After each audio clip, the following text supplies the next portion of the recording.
From Hollywood, the Hollywood Radio Theater.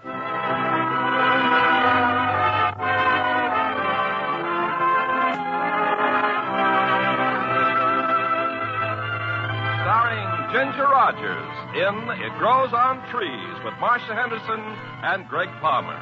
Ladies and gentlemen, your producer, Mr. Irving Cummings. Greetings from Hollywood, ladies and gentlemen. I don't know exactly what your reaction would be if you suddenly discovered money growing on trees in your backyard. But I imagine it would be somewhat the same as our overjoyed heroines in tonight's play. And as our star, we have that delightful comedienne, Ginger Rogers. Truly one of our most glamorous personalities. It Grows on Trees was turned into a screen success by Universal International Studios. And tonight we will introduce two of their most promising young players, Marcia Henderson and Greg Palmer. Now, It Grows on Trees, starring Ginger Rogers as Polly, with Marcia Henderson and Greg Palmer as Ralph.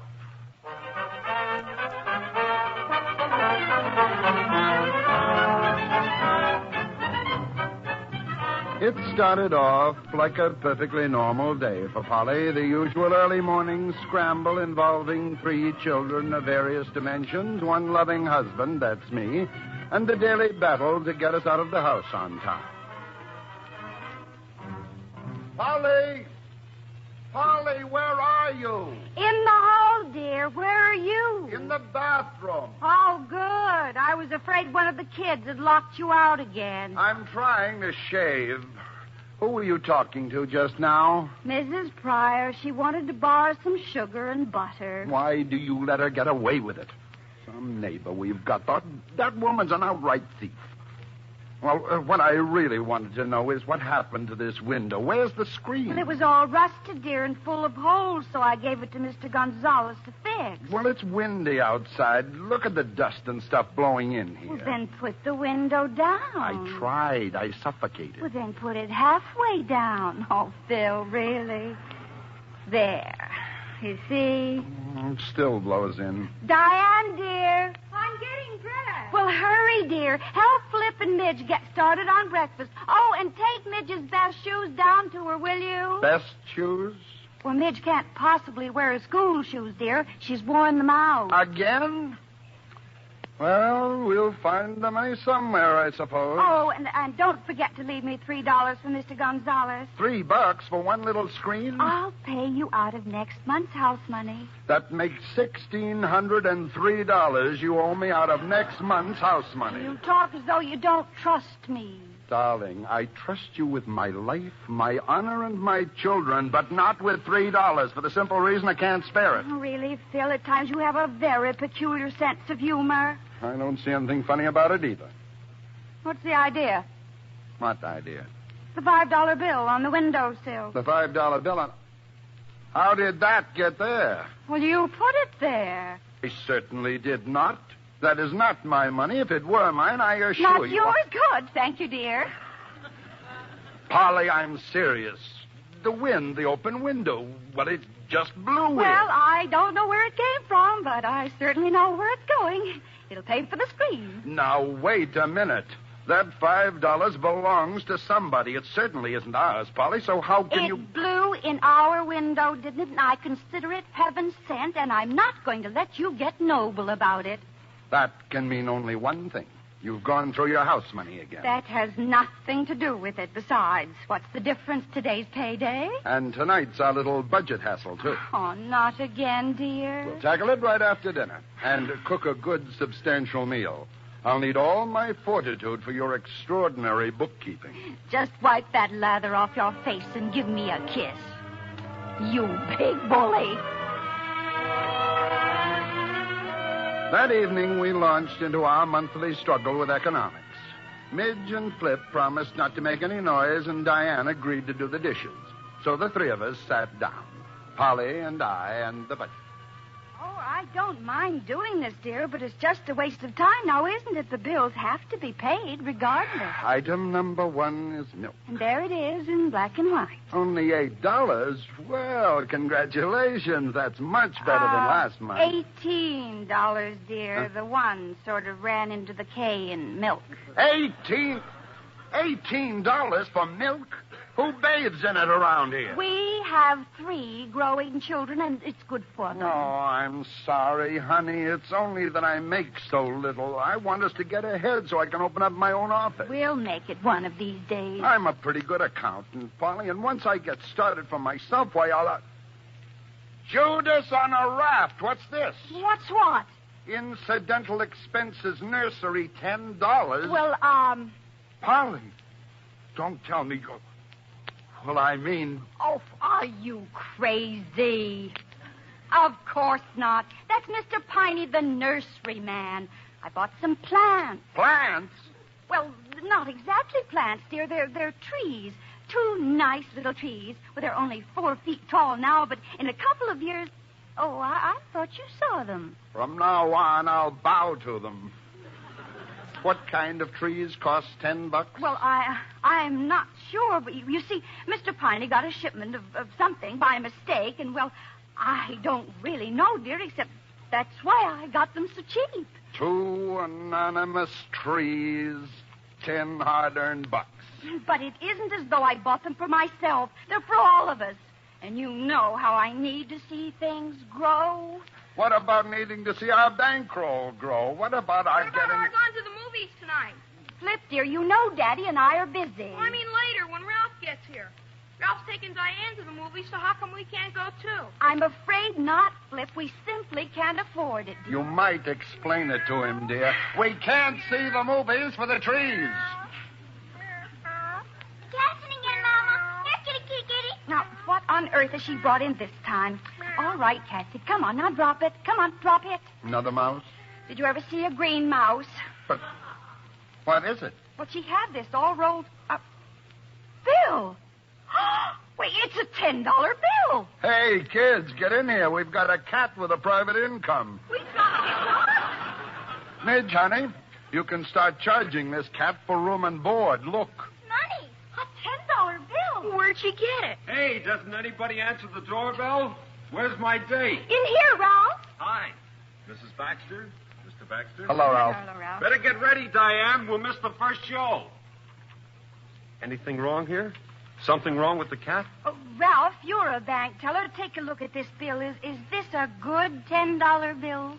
Well, it's chewed up a little, but I wish I had a bushel of them. What's it all about? Casanova brought it in so we could all go to the movies. Come on, let's get our coats. Now, just a minute. If this bill is good, we've got to give it back. Give it back to whom? The cat? It's Casanova's money. She wants it. It isn't anybody's money, dear. It came to us because we needed it. Polly, for heaven's This morning we needed money for the screen, and we got it. And we need money now for Midge's shoes and a little entertainment, so here it is. Oh, but, Mother, that just doesn't make sense. Your mother still believes in fairy tales. Of course I do, and it's high time life caught up with fairy tales. Come on, kids, we're going to the movies.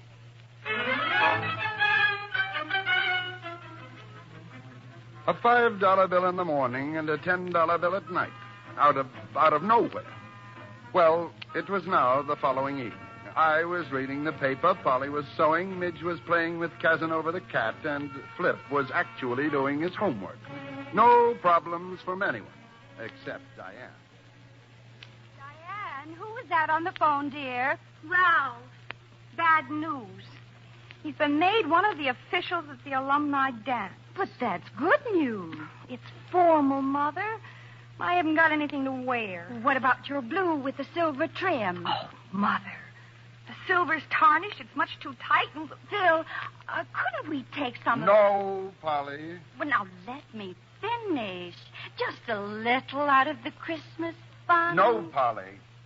Diane, I know Mother's doing this for your sake. I also know that I am a tyrant. Yes, Father. But from now on, we're not going to talk about money for the very simple reason that we don't have any. I'll take $19, please. Midge, I just said that we would not... Phil, for heaven's sake, she's just playing a game. What kind of a game? We're playing Stir, Papa. I'm Mr. Burns' grocery and Cassie's a customer. And I take all the money, see? But that's real money. Mother, look! Midge, where in the world did you get... $10, $20, $30, $35. Midge, honey, this is not play money. This is real money. Now, where did you get it? But I found it. I found it outside. Where, dear? Where outside? Outside in the backyard. But it must have been someplace in the backyard. Bill, she's just a little girl. $15 yesterday and now $35. But whose money is this? It's ours. You bet it is, Mother. Well, it's just as I said yesterday. We needed it, so it's here. It'll buy Diane's new dress. Polly, darling, it's got to find the rightful owner and give it back. I'll stop off at the police station in the morning and turn it in. And I suppose you're so disgustingly honest that you'll want to give back the other 15, too. Yes. But we've already spent it. Then it will have to come out of your house money. Father, now really. Now, look, both of you. We just don't spend money we haven't come by legitimately. What you're doing, Philip Baxter, is snatching a dress right off your daughter's back. We'll drop this discussion right now. You just don't lie. You're the most. Just the most. All right, Polly. How much do we have in the Christmas fund? Now, you just sit here, and I'll get the little bank book. I think we have almost 100. The next day was Saturday. That afternoon, as I was watering the lawn... And don't forget the driveway, will you, dear? Oh, and the 2 little trees. You will be careful, won't you, Phil? You won't water the leaves because the buds might fall off. What kind of trees have buds this time of year? But I told you, dear. Even Mr. Piney doesn't know what kind they are. Oh, incidentally, did you, stop off at the police station? I did. They probably thought you were crazy. Oh, no, they didn't. They thought I was a good citizen. What's more, I'll bet that right now somebody's come in and claimed it. Probably someone who needs it very badly. Mother, I'm ready. Diane's new dress. We're fixing the hem. I'll be right up, dear. Don't forget the driveway. Well, I was doing the driveway when a police car drew up to the curb. Hiya. Hi. You the man who turned that money this morning? I am. Well, I just stopped by to let you know it's been claimed. Good. I'm glad. Someone who needed it, I'll bet, huh? Sure looked like it. Never saw anyone so glad to pick up $50. They leave any name? Mrs. Polly Baxter. Who? Mrs. Polly Baxter. She'll probably get in touch with you. Yes. Yes, I'm sure she will.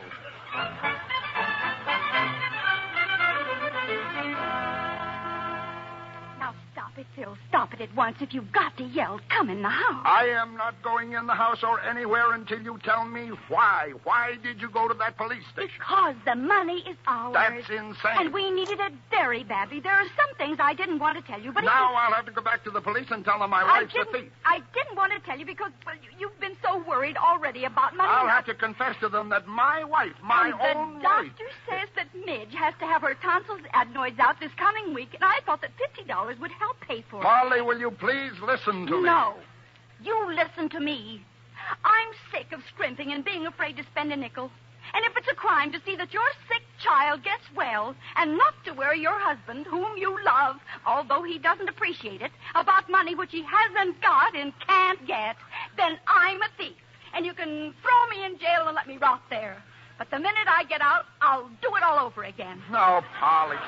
All you do is just stand there and say horrid things to me when all of my thoughts are for you and our children.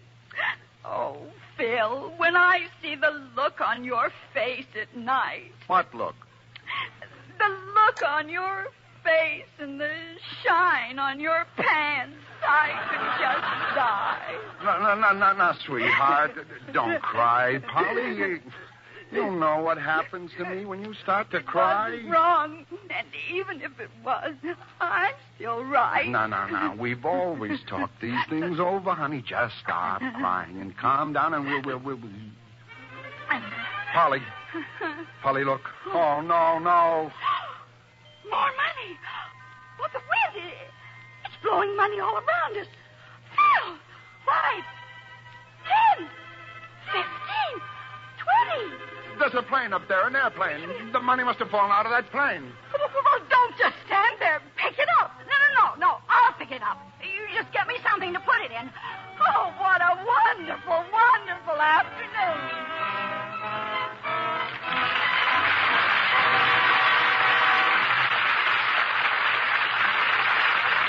Act 2 of It Grows on Trees in just a few moments.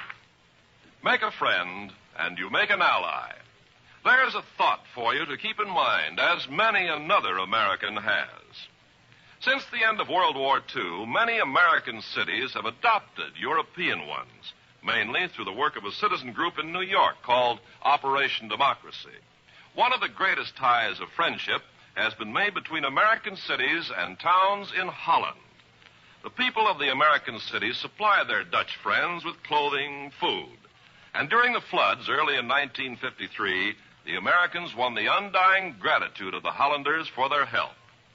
Several of the American communities have raised money to send a community ambassador to visit the European town they've adopted, and the children keep up a two-way correspondence. To date, several hundred towns in the United States are in contact with others overseas, and the number is steadily increasing. These contacts include towns in 13 European countries, as well as Japan and Hawaii.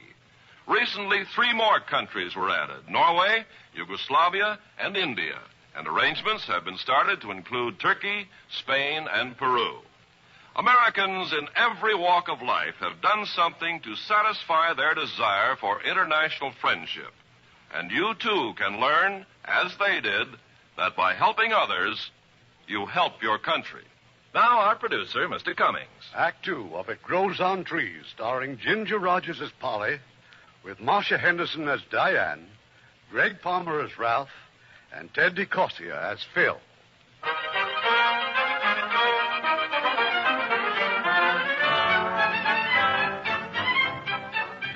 I left Polly in the backyard and ran into the house. I called the airport. No planes had been flying around dropping $5 and $10 bills. And just then Polly rushed in. Phil, you've got to come out and look at those trees. Darling, this is no time for me to look. You won't believe me. You will think I'm crazy. The buds, the little buds have opened. Well, that's fine, dear, but what's a little more important is where did that money come from? That's what I'm trying to tell you. The trees. Instead of flowers, they're $5 bills and $10 bills. Phil, you don't believe me. About the money. You are not to spend 1 cent of it. That is an order. But Midge's tonsils. We'll borrow on our insurance. Now, what did you do with the money? It's in the kitchen cupboard in the salad bowl. See that it stays there. There's some more of it in the cookie jar. Quite a bit more. Polly, you're not to mention this to a soul. Not until I've figured out something. Just as you say, dear. Oh, my, but this is fun. I don't know how much money rested in our kitchen cupboard that night. All I know is that by bedtime I still hadn't reached any sort of a sensible conclusion. It's a lovely night, Phil. Did you notice how bright the stars are? One thing is certain. No one is just throwing money away. Polly, have you heard of anyone else finding money? And such a big yellow moon. Are you listening? Of course, dear. They couldn't have found any. Why couldn't they have? Because I would have heard about it. Well, we'll just give it to charity or something. Good night, honey. Phil, suppose it did. Suppose it did what? Fall out of the trees or grow on trees. Oh, Polly, please. Well, could we spend it? Of course not. Look, honey, I'm awfully tired. But why couldn't we spend it? Because it wouldn't be money issued by the government. But if it looked like the government had issued it, I mean, supposing you couldn't tell. Money like that could upset the monetary balance of the United States. It could cause a lot of trouble for a lot of people, including us. Well, I don't see why. It wouldn't be legal, that's why. Now, please, go to sleep. Phil, Are peaches legal? What have peaches got to do with it? Well, if someone grew peaches on a tree and then he sold them and got money for them, the government wouldn't object to that, would they? No, they would not object. Well, then why would they object if someone found or grew money and exchanged it for peaches? It's the same thing the other way around. Well, isn't it? I am taking this pillow. I am placing it firmly over my face, and I am going to sleep. Phil, just one more question. I promise that's all. Yes, dear. What's the name of the Secretary of the Treasury?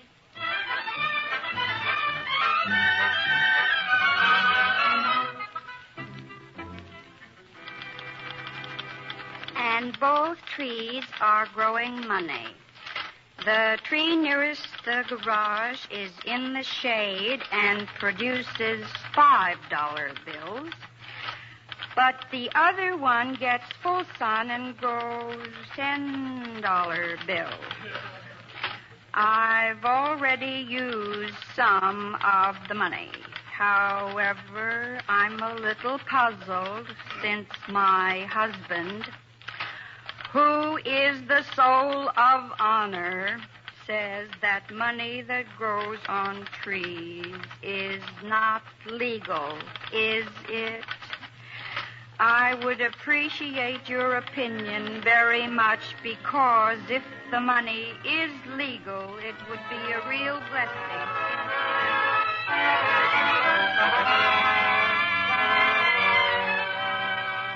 Now, if you'll just read that back, Miss Fletcher, please, from the beginning. Yes, sir.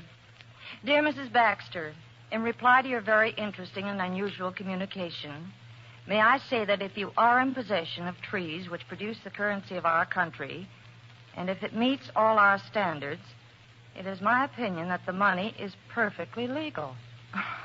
You're joking, aren't you, sir? Oh, no, I'm not. If her money meets all the standards. What's wrong with that?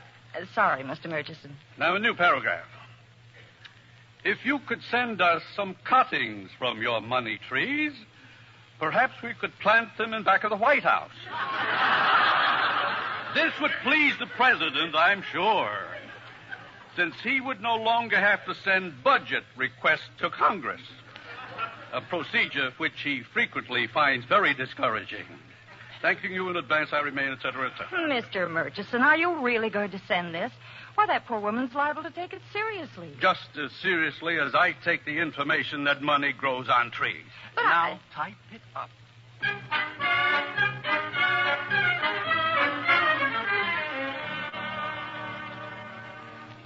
You, Miss Baxter. Oh, hello, Mrs. Pryor. I was just reading my mail. Oh, just one letter, huh? Oh, but it was the one I was waiting for, from Washington. You got friends in Washington? I have now. Huh? I was wondering, well, since you're my nicest neighbor, you got any extra milk? Sorry, we used it all at breakfast. Oh. Well, then I guess there's no use borrowing a cup of oatmeal. No. It's not very good without milk, is it? Say, I've been wondering about those trees of yours. What about them? You've been covering them up so careful with those old sheets. Seems to me it's too early to be worrying about frost. Oh, well, they're very delicate, you know. What kind did you say they were? Oh, well, they're a sort of mint. Good morning, Mrs. Pryor.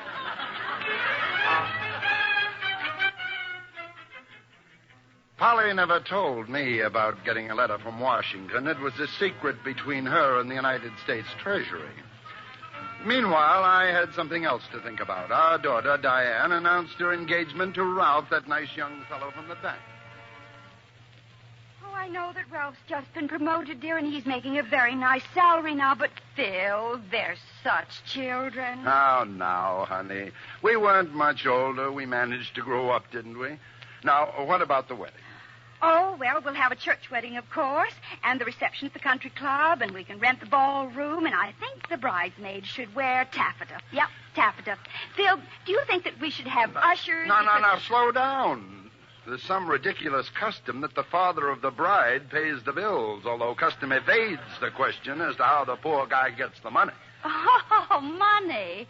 Oh, that. Well, I wouldn't have brought it up except that next month you're going to be handling ours all by yourself. Phil. Yes, the firm's sending me to Baltimore. I leave Saturday. For a whole month? Well, don't be so happy about it. Oh, well, I'm not. I'm not. This Baltimore outfit's one of our biggest clients, dear, and if they like me, well, this could be the opening wedge in setting up for myself. Phil, I have a wonderful idea. By the time you get back, the kids will be ready to get married, and they'll go off on their honeymoon, and we'll go, too. With them? Of course not. We'll go on a second honeymoon with Midge and Flip. You've always wanted to go to Hawaii. Now, come on into the kitchen, and I'll make some coffee. I'll make some sense, too, while you're at it. If you only knew how much sense I was making. The hair that you have left on your head would stand on end. And let me tell you something, the real reason why I married you. Oh? Not because you're so pretty. Not even because of all that personality. No, I married you for your brains. They disturbed me then, and they disturb me now more than ever. Well, you just wait. You'll be so proud of me. You'll bust. The day I went to Baltimore, as I later discovered, Polly went to the bank. A little visit to our prospective son-in-law. And here's the money, Ralph. $1,718. And that pays our mortgage off in full. Well, good for you, Mrs. Baxter. I'm a little nervous because I had a little windfall. Yes, I see. It looks more like a hurricane to me. I bet I know exactly where you got this money. You do? Mm-hmm. You've been holding out on Mr. Baxter, haven't you? You know, a few bucks here and there out of the budget. Oh, every woman does it. You want to know how I figured this out? I'm dying to know. Well, you brought in cash, and all 5s and 10s. If you'd held out anything bigger, he'd have got suspicious. You know, Ralph, I'm awfully glad Diane's going to marry you. Well, thank you. Now, let's see. Oh, dear, I've got so many things to do today. Shopping, Oh, huh? yes, in a way. Well, I have to have the house painted, and we need a new picket fence, and I think Midge and Flip should have a new television set. Oh, take it easy, Mrs. Baxter. You can't grow this kind of cabbage, you know. Oh, I'm not so sure about that. Didn't Diane tell you? I have a green thumb.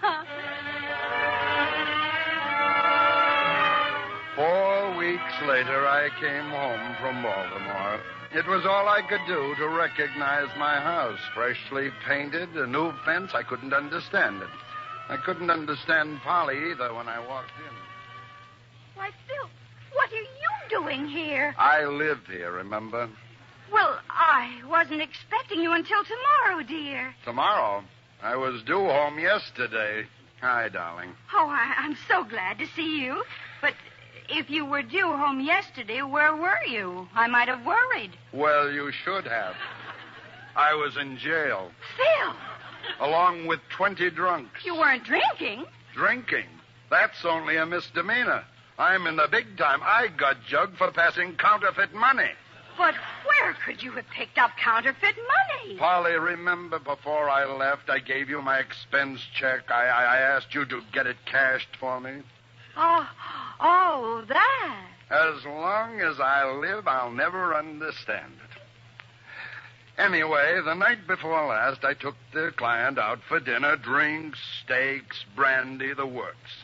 Fortunately, he had to leave early, so I had another brandy, and then I asked for the check. Incidentally, what's been going on here? The house, I don't get it. I'll tell you all about that later, dear. Just tell me about you. Well, I pulled out my wallet, all 5s and 10s, remember? And then the darndest thing I ever saw. What? One of the 10s broke right in half. Another 10 was kind of curled around the edges. When I tried to straighten it out, it just crumbled to bits. And the $5 bill, well, it just curled up and sort of granulated. Granulated? I looked in my wallet again, and it was full of crumbly bits of stuff like dust and ashes. No, it isn't possible. That's what I told the cops when they came for me. The client had to spring me. Here, just look in my wallet. You see? I'm going to take it down to the bank in the morning, see if I can't get them to replace the money. Now, what about the kids? Are they all right? Oh, just fine, dear. They'll be home soon. And what about all this redecorating? Phil, you must be awfully tired. Why don't you take a shower and a nice long nap? Well, I am kind of bushed. Maybe I will. I won't even call you for supper. Polly, you know what that stuff in my wallet reminds me of? Dead leaves. Dead leaves? Now, you tell me, how could that happen to money?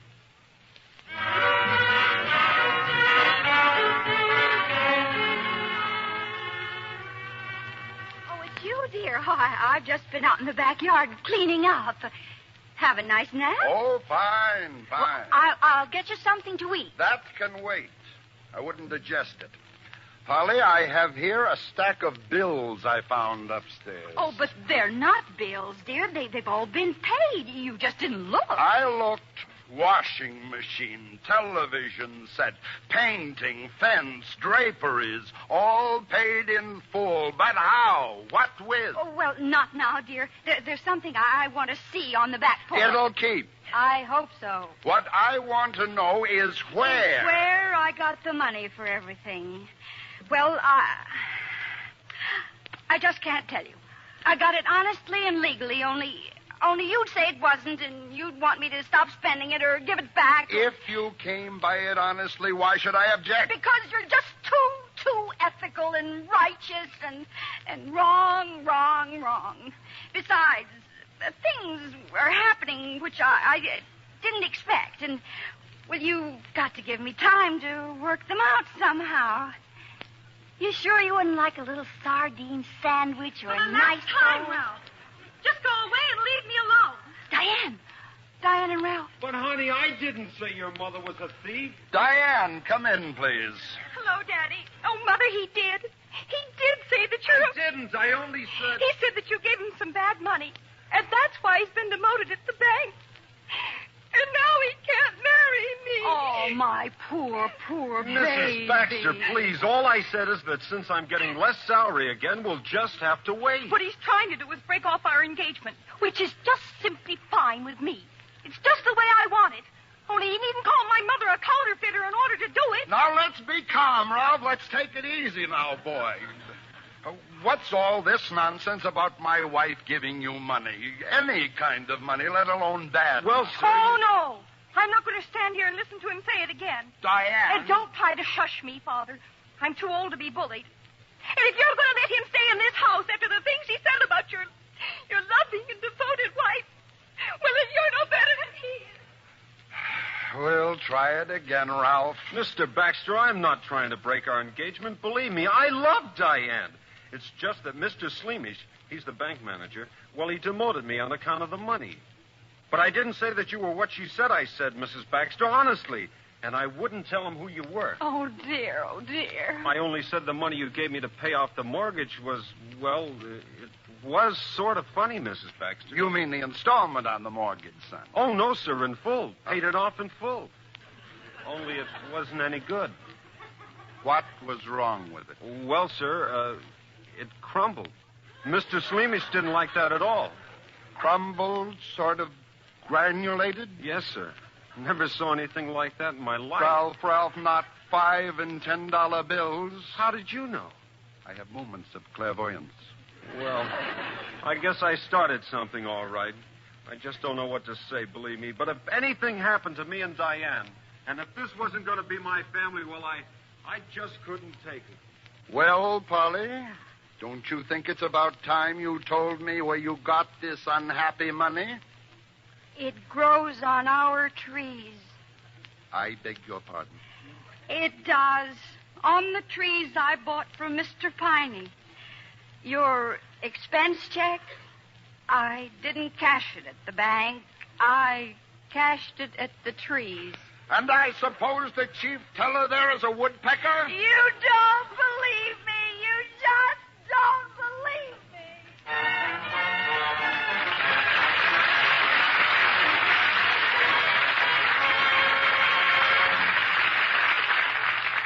We'll return to Act 3 of It Grows on Trees shortly. Make a friend, and you make an ally. There's a thought for you to keep in mind, as many another American has. That's a thought which the 4-H clubs of America had in mind when they began sponsoring the International Farm Youth Exchange. The main purpose of the IFYE is to select young farmers or those who've majored in university agricultural courses whom they send abroad for short periods to work with the people and promote understanding and friendship. Last summer, for example, 3 young California farmers were chosen to spend 4 to 5 months in Ecuador. While there, they visited farms, discussed agriculture with the people, and lent what assistance they could. The work of these grassroots ambassadors, as they are called, is voluntary, for although their trips are sponsored by the 4-H clubs in their neighborhood, the major portion of their expenses is paid by the young farmers themselves. Their work can in no way be considered charity because they learn as much from people in other countries as those people learn from them. Yes, members of the International Farm Youth Exchange have learned the secret of international understanding, that by helping others, you help your country.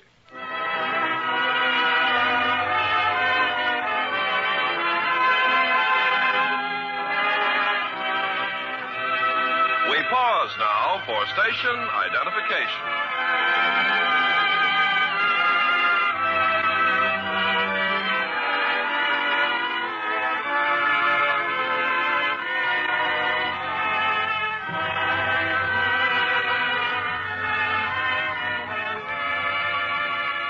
Curtain rises on Act 3 of It Grows on Trees, starring Ginger Rogers as Polly with Marcia Henderson as Diane, Greg Palmer as Ralph, and Ted DeCorsia as Phil.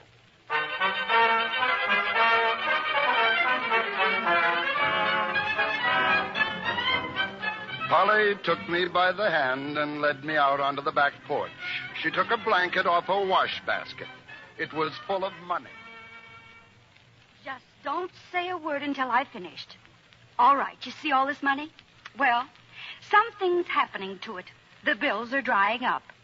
I suppose I could complain to Mr. Piney. Please, Polly, don't. Well, after all, it's only a plant. You yourself said it reminded you of dead leaves. Anyway, I don't think they're quite dead. I've been sprinkling them with a little cool spray every hour, like they do lettuce at the market. Oh, good. I'll write the Treasury Department again, that nice Mr. Murchison. You'll what again? Well, of course I wrote them. That's how I found out it was legal. This time I'll ask if there isn't some preservative to keep them alive. After all, that's why we pay taxes, isn't it? Well, now, we'll walk out into the backyard. Yes, dear. Oh, I know exactly how you feel. Why, when I found out that the trees had money growing on them, well, believe me, it was quite a shock. But you'll get used to the idea just like I did. Now, prepare yourself, dear. You've never seen anything like this tree before. I'll just throw off the sheet, and there before your eyes is a genuine 100%. Phil, my money tree. It's bare. There was not a bud, not a leaf. Well, it's been stripped. Better cover it up, Polly. It looks awfully naked to me, too. Now, what about the other one? Oh, you do it. You look. I'm afraid to. Of course, dear. Both of them. Well, what could have happened? Well, Phil, they were just loaded with... Darling, please, when will you tell me the truth? So I'm crazy. I've lost my buttons. All right. Will you believe the United States government, the Treasury Department? Yes, implicitly. Mr. Murchison's letter is right there on the shelf in the kitchen cabinet. Go ahead and spend the money, he said. That's just what he said. He even asked me to send them some cuttings for the White House. And if you think a man like Mr. Murchison...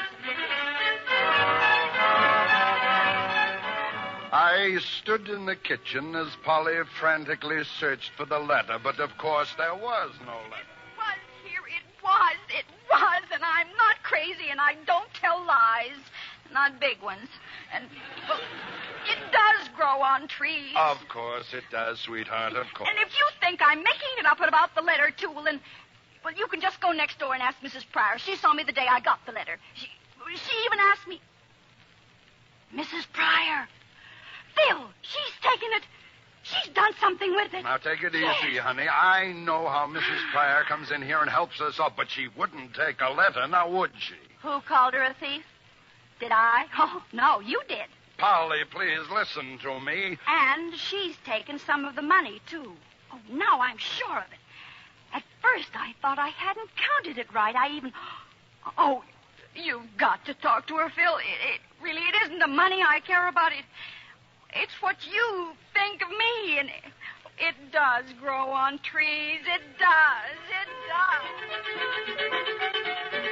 Well, it seems that at just about that time, our nimble-fingered neighbor, Mrs. Pryor, dropped in at the bank.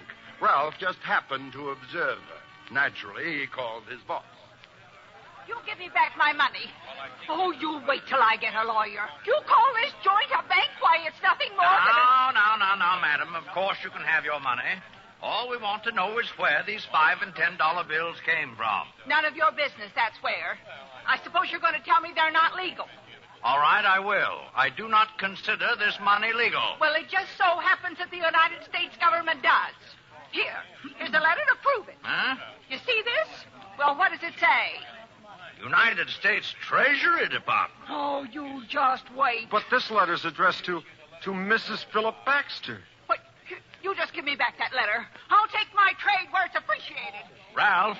Yes, sir? I'll thank you to step back in my office. I'm going to get to the bottom of this right now.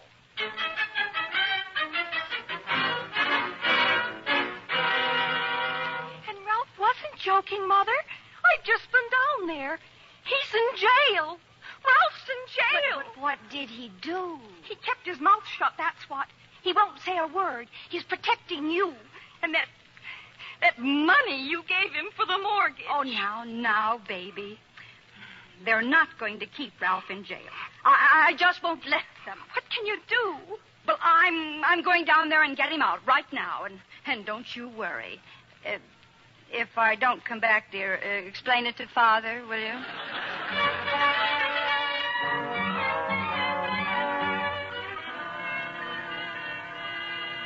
Yes, ma'am. What can I do for you? Well, I'm Mrs. Polly Baxter, and I've come here about Ralph Bowen. You've thrown him in that nasty little jail back there. We sure have, lady. Well, you can just go back there and let him out at once. At once. He's not guilty. I am. I gave him that money. That phony Gatus? Now, listen to me. It is not phony. It just happens to be dying. You see, when I gave that money to Mr. Bowen, I'd quite forgotten that it was a growing thing, that all things that grow must... You'd forgotten what was a growing thing, lady? The money. It grows on my trees. Oh, I know. My own husband doesn't believe me, but it's true. Lady, you may be running a little temperature. You maybe don't feel so good. I feel fine, and I demand that you release Ralph Bowen. Madam. Yes. Get out of my police station! Well, that did it. That just busted it wide open, that's all. You see, a reporter just happened to be at the police station. By morning, you could have read about Polly and her money trees in any newspaper in any part of the world. The result? Shambles. Get your tree inspector badges, folks. Get your tree inspector badges. Here you are, only 2 bits. Who wants fun? Who wants a tree burger? They're hot, folks. They're delicious. All right, who's next? They're hot, they're nourishing, they're Just delectable. a minute, Bob. Where do you think you're going? Home. I happen to live here, officer. You, her husband? Yes. Gee, that's a shame. Here you are, ladies and gentlemen. Get your souvenirs. Get your branches from our tree. Here, only 10 cents. Buy a branch from our tree. Midge, flip. Hiya, Pop. Where are we making money? These branches, you mean these came from Mama's trees? Pop, not so loud. They're from the trees out front here. But that's not honest. Well, there are trees, too, ain't they? Get your souvenirs. Genuine branches right from our tree.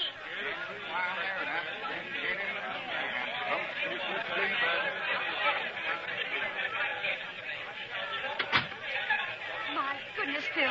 You've never seen anything like it. Why, the phone hasn't stopped ringing all morning. I finally had to take it off the hook. Polly, do you know that Flip and Midge are practicing petty larceny on our sidewalk, on your public?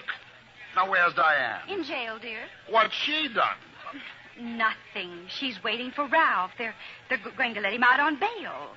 Well, where do we go from here, Polly? Well, now that you ask me, Never dear, mind, I know where. I'll take Ralph's old cell, and you can double up with Mrs. Pryor. Phil, look. The window, there's a car turning into our driveway. And that license plate. Oh, my. United States government.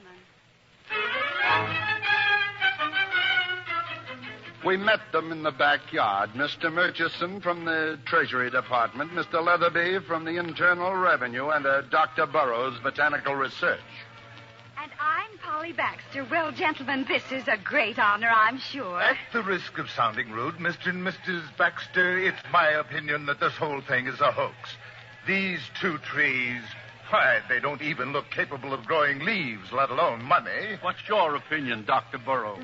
Well, they're probably deciduous, Mr. Murchison, which means they lose their foliage this late in the season. Oh, no. It was all Mrs. Pryor. She picked them there. Well, you must have read her confession. It was in all the newspapers. Polly, please. Mrs. Baxter, do you actually believe these trees grow money? Of course they do.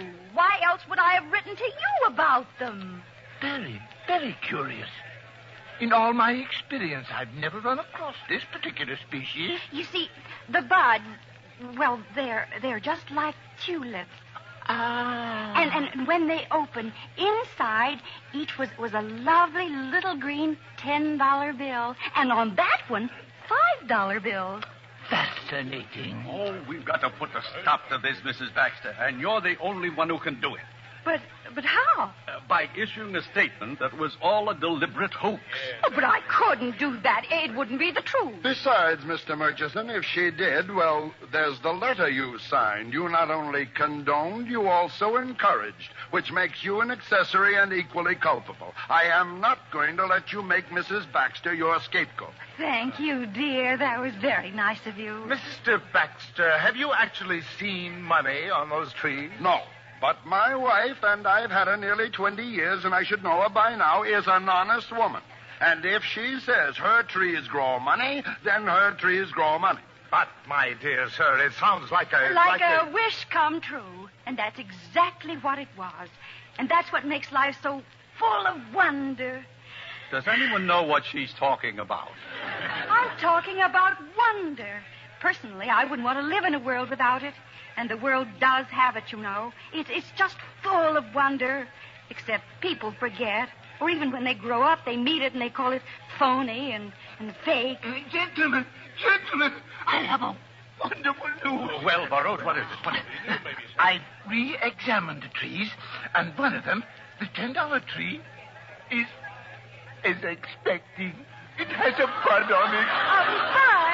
A bud? Money bud? Well, pick it off. Open it. Oh, I should say not, Mr. Leatherby. Why, it's much too early. When? About 5 days, Mr. Murchison. Oh, my. If the weather will only stay nice and mild like this for a few days. Oh, it will. It just must.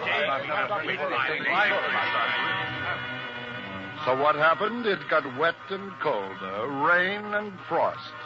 Dr. Burroughs kept his patient as warm as he could, but on the 5th day, he staggered in with a bullet. Well, Burroughs? Oh, I'm afraid it's moribund, Mr. Murchison. An extremis. What's that mean in English? The bud is dying. Phil? Pardon me, please. I think I'll make a phone call. If anybody wants me, I'll be outside. I'm still trying, you know. Mr. Murchison made several calls. An hour later, a delegation of reporters and photographers crowded into our living room. And now, gentlemen, I can give you the statement you've waited for so patiently. The bud has proved to be a washout.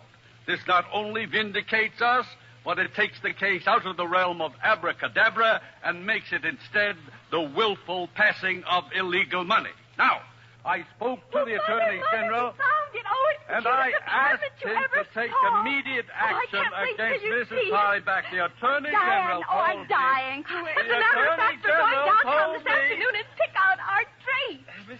Mrs. Baxter, I am... Oh, sorry. Excuse me, please. Pardon me. Oh, Ralph, isn't this wonderful? Oh, in the bedroom. It's going to be perfectly dreamy. Baby blue organdy. Oh, no. Oh, Phil, did you hear baby blue organdy? Mrs. Baxter, won't you please... Oh, come on, Ralph. We'd better hurry. See you later, huh? Goodbye, Mother. Goodbye, Daddy. Mr. Murchison, isn't young love just wonderful? Now, all you gentlemen stay right here. I'm sure you'd like some coffee. I'll have it made in no time. Oh, what a day. Oh, hello, Dr. Burrow. Oh, it's a wonderful day, Mrs. Baxter. Simply wonderful. What's wonderful about it, Burrow? Something quite miraculous has happened. I've never seen anything like it before. Like what? Well, as you know, the bud was in very bad shape this morning. Quite hopeless, in fact. You told us that an hour ago. But what I didn't tell you is that it was also in a very critical condition last night. So, I plucked it off. And all night I kept it next to me. And the warmth of my body underneath the blanket, well, that did it. Did what? Revived it. Brought it back to life.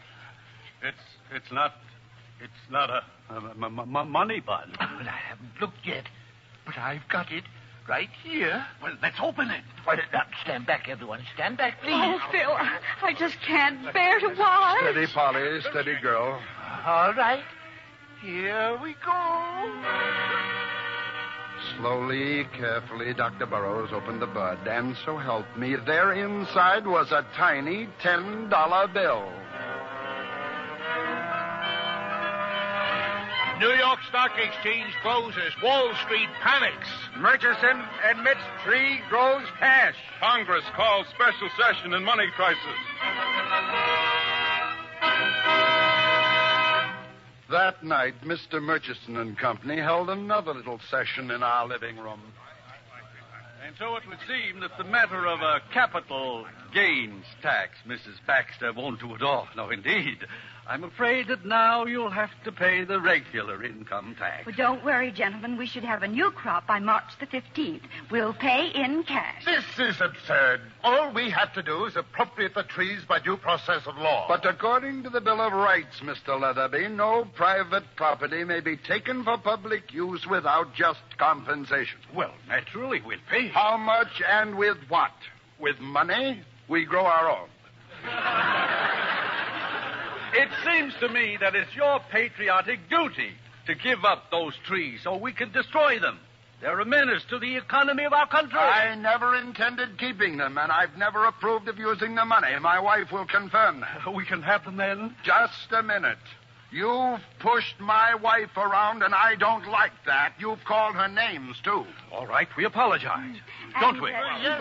Well, there's something else. What did you call it, Phil? Just compensation? What about just compensation? Well, just that the money I spent will have to be replaced, and we haven't got it. We'll take care of that, Mrs. Baxter. Of course we will. How much? $2,904. I have a full account of everything right here, gentlemen. My husband is a certified public accountant in business for himself now. You'll have the money today. Now, where's Burrows? He'll have to prepare the trees for shipment to Washington. I'm right here. Oh, this is terrible, Mrs. Baxter. Simply terrible. What now? It's all my fault. I went to the hotel to write my report to the Institute, and I quite forgot what the weather was like outside and the trees. Dead? They're dead? The frost? I'm afraid so, Mrs. Baxter. Oh, this is the end. Gentlemen, this is positively the end.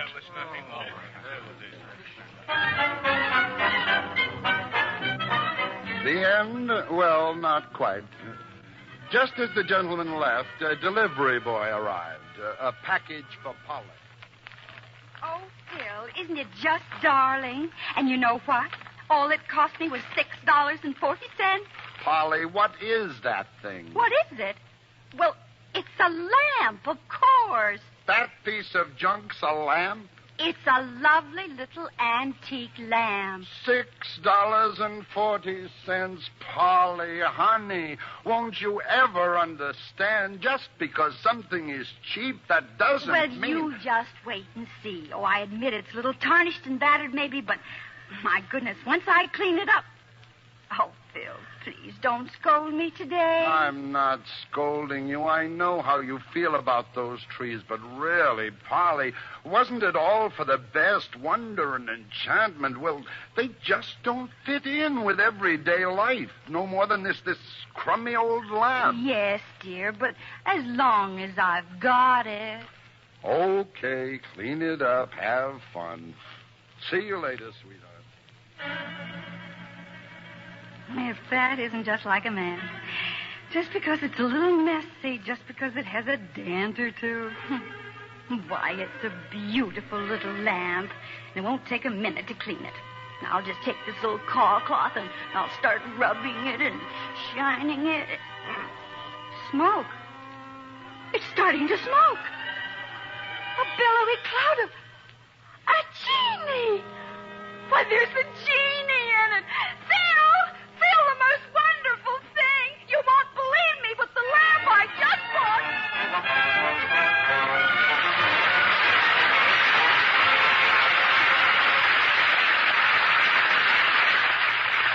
In a moment, Ginger Rogers will return. Up in Newfoundland, there's an Air Force base called Fort McAndrew. 2 tech sergeants were out in the field one day and noticed a 9-year-old girl hobbling around on a pair of crutches. She was a polio victim and a cripple. Her father, whom they finally located after much questioning of the girl, was a civilian employee on the field. He had 8 children and simply couldn't afford the costly treatments that would be necessary to help his little girl. Well, that was enough for the 2 sergeants. They got up entertainments, collected donations, and, well, soon every enlisted man, officer, and civilian worker around the place was in on the project. They raised $4,300, enough to fly the little girl to the United States and provide treatments at Warm Springs, Georgia. Such acts by you and your friends today are shaping our world of tomorrow. Now, Mr. Cummings and our star. And we welcome Ginger Rogers to our footlights for a justly deserved curtain call.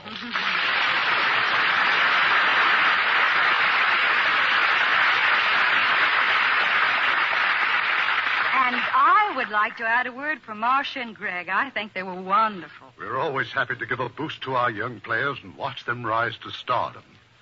Now, how about your play for next week, Irving?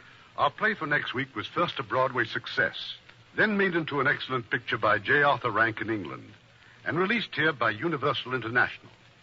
It's the Browning version.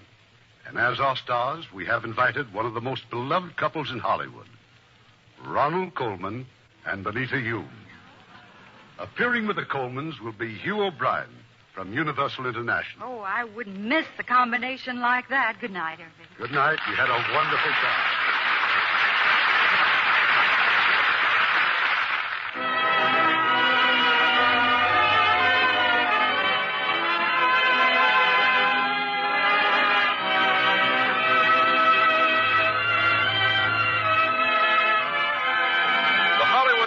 Theater is produced by Mr. Irving Cummings. Our orchestra is under the direction of Rudy Schrager. This is Ken Carpenter inviting you to join us next week at this same time for another presentation of the Hollywood Radio Theater.